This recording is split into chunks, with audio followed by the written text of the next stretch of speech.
Curio Bay is a coastal embayment in the Southland district of New Zealand, best known as the site of a petrified forest some 180 million years old. It also hosts a yellow-eyed penguin colony, arguably the rarest of penguin species, with approximately 1,600 breeding pairs in the extant population. The bay, along with neighbouring Porpoise Bay, is home to the endemic Hector's dolphin.Southern right whales are occasionally observed offshore, as are numerous parts of the country's coast. Located near the southernmost point of the South Island, Curio Bay is one of the major attractions in the Catlins, attracting around 100,000 visitors per year. The town of Waikawa has an information centre for tourists. The now petrified logs, from ancient conifers closely related to modern kauri and Norfolk pine, were buried by ancient volcanic mud flows and gradually replaced by silica to produce the fossils now exposed by the sea. The fossilized forest grew at a time of semi-tropical climate and before grasses and flowering plants had come into existence.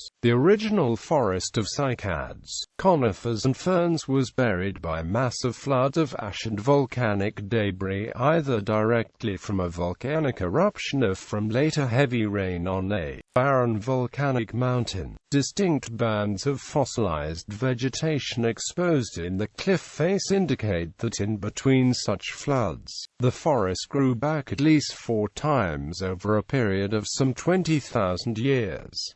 Following this, the area remained buried over millions of years. Silica started to impregnate the wood and eventually turned it into stone, preserving not just tree stumps and wood, but in some places also fern fronds and leaves. Known fossil forests of this age are very few throughout the world, and this is one of the most extensive and least disturbed of them. The overall area stretches for 20 kilometers from Curio Bay to Slope Point. At low tide, the remaining tree stumps and logs are exposed and clearly visible. A short walkway leads from the car park at the end of the sealed road to a viewing platform over this internationally important area. It is strictly prohibited to damage or remove anything from the area. Bibliography: R. Buckingham and J. All-Jones. 1985. The Catlins, Invercargill, Department of Conservation.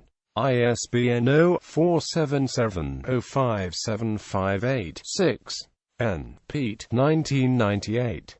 The Catlins and the Southern Scenic Route. Dunedin, University of Otago Press. ISBN 1877133426.